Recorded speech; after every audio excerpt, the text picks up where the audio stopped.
के आसार। नरेंद्र सिंह का बयान, जल्द सेक्युलर उम्मीदवार के नाम की घोषणा करे बीजेपी। बिहार समेत 10 राज्यों में गहरा सकता है बिजली संकट। जीओएम और कोल इंडिया के बीच बातचीत बेनतीजा।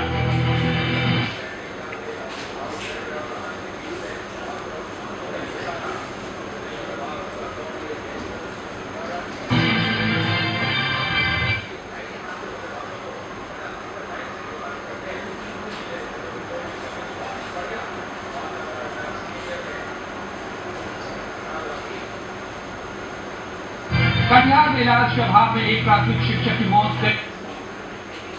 महीने से नहीं मिला था वेतन। जिला शिक्षा पदाधिकारी के खिलाफ प्राथमिकी दर्ज। के दौरान एनडीए से नरेंद्र मोदी के पीएम पद की उम्मीदवारी पर राजनीति को करवाने वाले जेडीयू ने बीजेपी के लिए नई मुसीबत पैदा कर दी है। जेडीयू के नेताओं ने बीजेपी से अपील की है कि चुनाव से पहले जितना जल्द हो सके पीएम पद के उम्मीदवार की घोषणा कर दे, ताकि एनडीए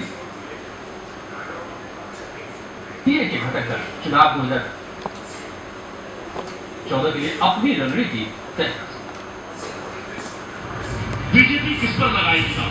क्या आडवाणी बनेंगे उम्मीदवार?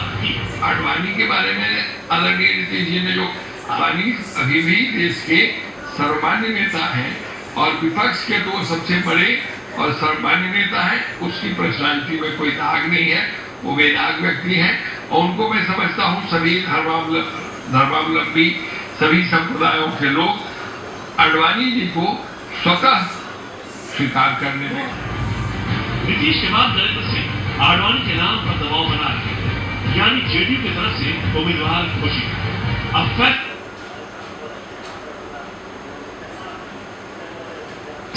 बीजेपी को कर ऐसा लगता है कि बीजेपी जेडीयू की लड़ाई अब अंतिम चरण में है। जेडीयू की राष्ट्रीय कार्यकारिणी की बैठक है दुल्हा की जो राजनीति हो रही है, इस समाज के सारे तबकों को जोड़कर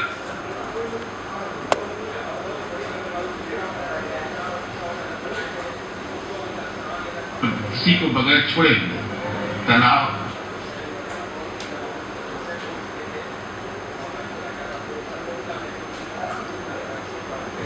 रहित जो विकास का हमारा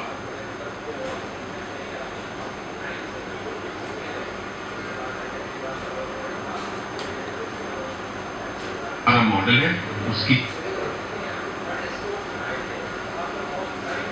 चर्चा होगी। साथ ही साथ मानव विकास सूचकांक पर जो राज्य न घोषित करने का दबाव।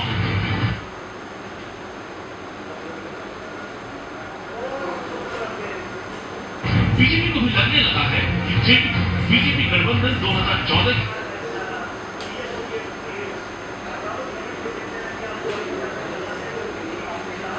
के लोकसभा चुनाव के लिए बहुत जरूरी है।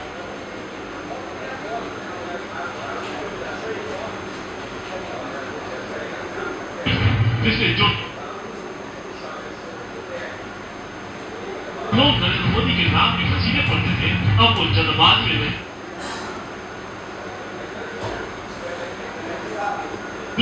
और एनडीए संयोजक शरद यादव के बारे में ये सब सवाल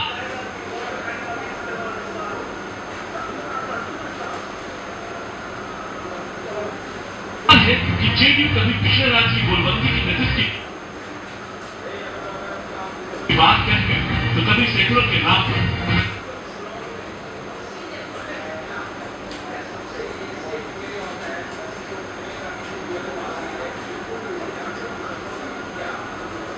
कभी आडवाणी जी की तारीफ कर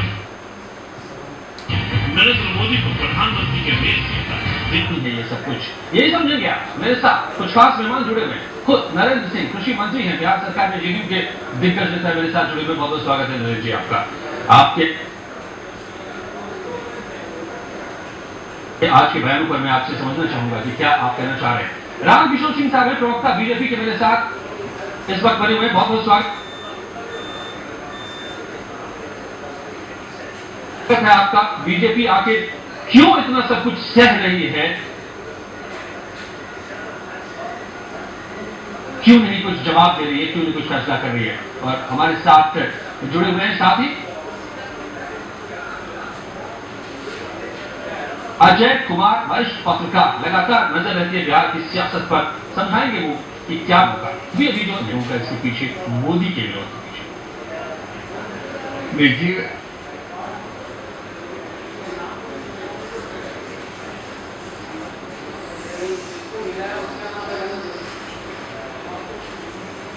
किसी के विरोध में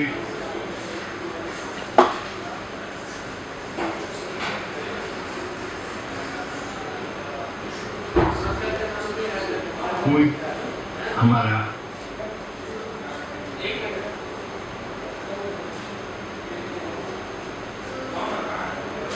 मकसद नहीं है।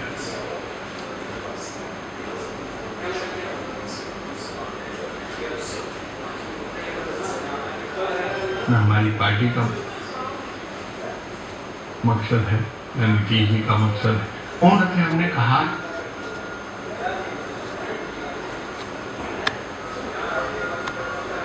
कि छवि ऐसी हो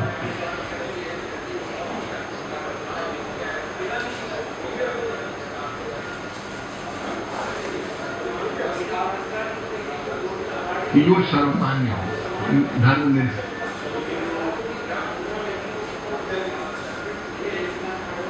हो,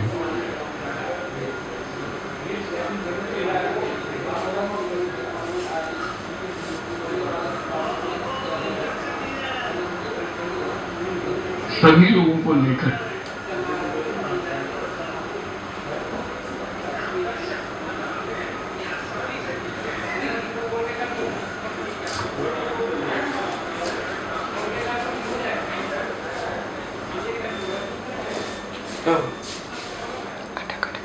चलिए पिछड़ा जो देखिए पिछड़े उस उम्र गई है, तो ऐसी परिस्थिति में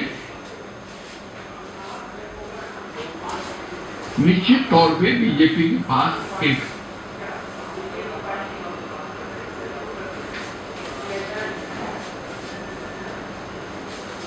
और भी बढ़िया नाम है।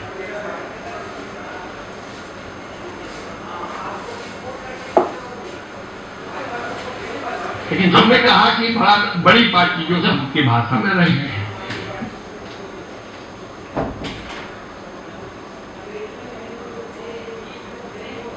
बड़े इंपॉर्टेंट पदों पर रहे हैं, तो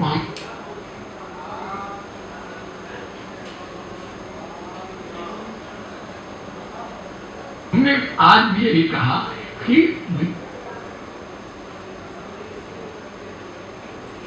बीजेपी के पास भी विकल्प है।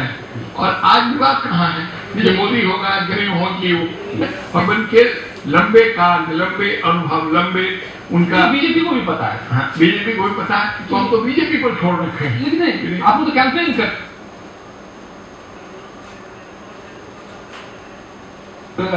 कोई कैंपेन नहीं, ये कैंपेन मीडिया का है, ये कैंपेन आपका है। ये कहीं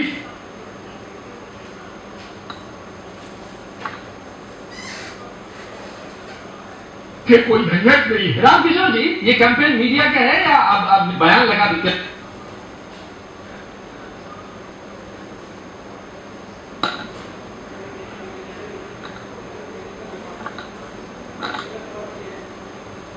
के बयान हम जो आ रहे हो उसका जवाब क्यों नहीं इसे कह रहे हैं, बता दीजिए आप जी।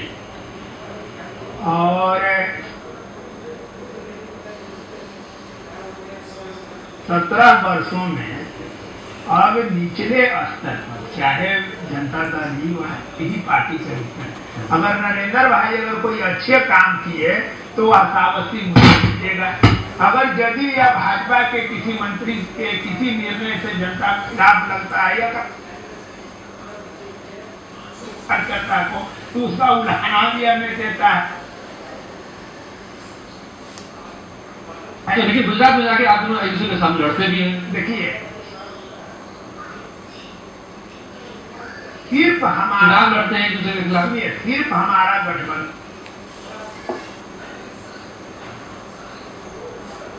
बिहार में और बिहार में गठबंधन परिस्थिति जिस समय किया था पर की ओर बढ़ रहा है, भेदभाव की ओर बढ़ रहा है लालू प्रसाद जी की सरकार, तो पहला व्यक्ति नरेंद्र भाई है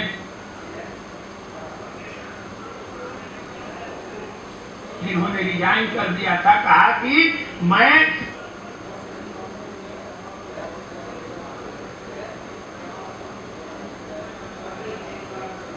सिद्धांत की राजनीति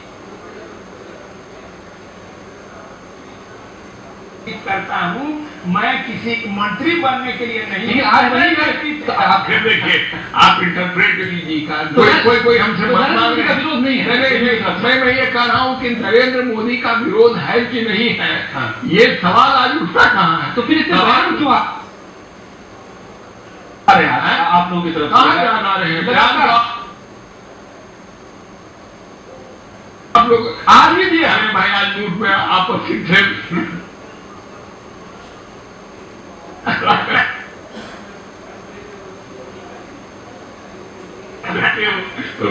टोका और कुछ बतलाते हो तो खुद से गुजरा। आप मोदी जी के खिलाफ पक्ष अनेकता में एक माना जाता रहा है। किसी भी वर्ग, संप्रदाय, जात, धर्म के लोगों में किसी वैसे व्यक्तित्व कुछ एक्सेप्ट कर आप मुझे तो कार्यक्रम नहीं होने जा रहे हैं, उसमें ये फैसला आप लोग करने जा रहे हैं।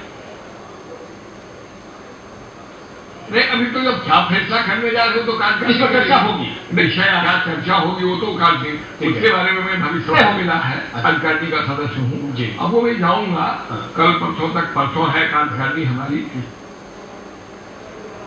कल तक वो मिलेगा। अब जो कार्यकारिणी में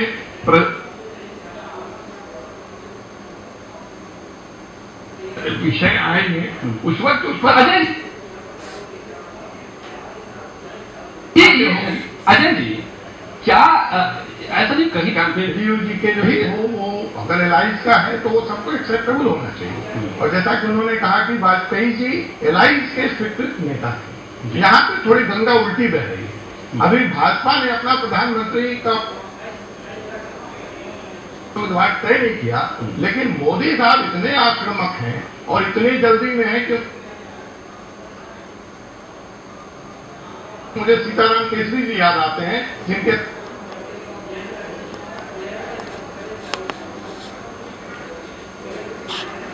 बारे में अखबार ने लिखा था कि ओल्ड मैन इज हरी। तो ये जो यंग मैन है 63 साल के मोदी जी या ओल्ड, आप जो कहना चाहिए, ये कुछ ज्यादा उनको लगा और वही नाम निरपेक्ष एक्सेप्टेबल है। तो अयोध्या के दरमियान नीतीश जी का क्या स्टैंड था मोदी जी पे, जेडीयू का क्या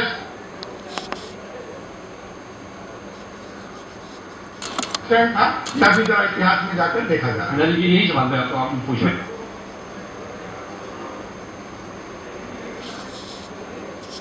आपने ये ठीक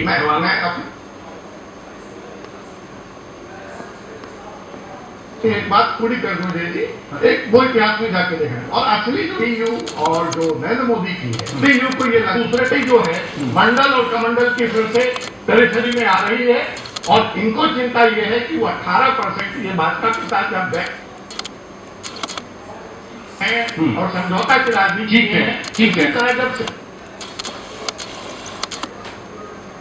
सिद्धांतों की तिलांजलि देकर इस देश में जगह में